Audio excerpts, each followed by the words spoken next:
సుప్రీంకోర్టులో ఫిరాయింపు ఎమ్మెల్యేల కేసు ముగిసింది. పార్టీ ఫిరాయించిన ఎమ్మెల్యేలపై నిర్ణీత గడువులోగా నిర్ణయం తీసుకోవాలని చెప్పిన స్పీకర్ నిర్ణయం తీసుకోవటం లేదని కోర్టు ధిక్కార పిటిషన్ను దాఖలు చేశారు. బీఆర్ఎస్ ఎమ్మెల్యేలు పాడి కౌశిక్ రెడ్డి, కేటీఆర్, బీజేపీ నేత ఏలేటి మహేశ్వర్ రెడ్డి. తాజాగా 10 మంది ఎమ్మెల్యేలకు క్లీన్ చిట్ ఇచ్చారు స్పీకర్. స్పీకర్ ఆదేశాలను వెంటనే అధికారికంగా పబ్లిష్ చేయాలని ఆదేశించింది సుప్రీంకోర్టు ధర్మాసనం.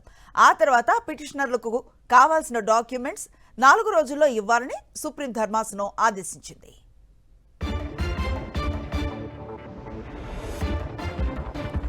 ఇదే అంశంపై కంప్లీట్ డీటెయిల్స్ అందిస్తారు మా కరెస్పాండెంట్ వెంకటేష్ ఢిల్లీ నుంచి.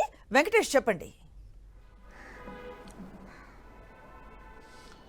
సుప్రీంకోర్టులో బీఆర్ఎస్ పార్టీ ఎమ్మెల్యేల ఫిరాయింపుల కేసు ఈరోజు విచారణ ముగిసింది. చాలా రోజుల నుంచి కేసును సుప్రీంకోర్టు విచారిస్తుంది.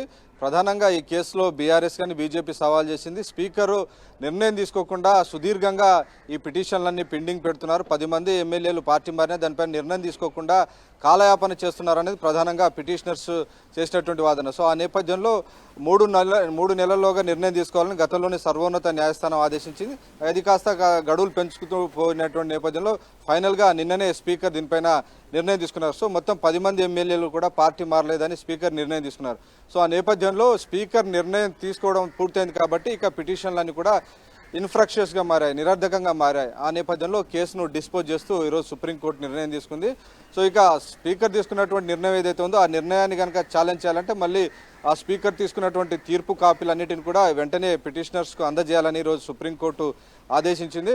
సో 4 రోజుల్లోగా ఈ పిటిషనర్స్కు స్పీకర్ తీసుకున్నటువంటి నిర్ణయం కాపీలు దానం నాగేందర్ పైన కానీ, కడియం శ్రీహరి అని ఇతర 8 మంది ఎమ్మెల్యేలపై తీసుకున్నటువంటి ఏదైతే నిర్ణయం తీసుకున్నారో వీరందరూ పార్టీ మారలేదు, క్లీన్ చిట్ ఇచ్చారో దానికి సంబంధించినటువంటి సర్టిఫైడ్ కాపీస్ అని కూడా వీరికి ఇవ్వాలని సుప్రీంకోర్టు ఆదేశించింది. సో ఆ నేపథ్యంలో వాటిని తీసుకొని మళ్ళీ బీఆర్ఎస్ న్యాయ పోరాటం చేసేటువంటి అవకాశం ఉంది. కేటీఆర్ ఇప్పటికే ప్రకటించారు తాము ఈ అంశంపైన న్యాయ పోరాటం చేస్తామని.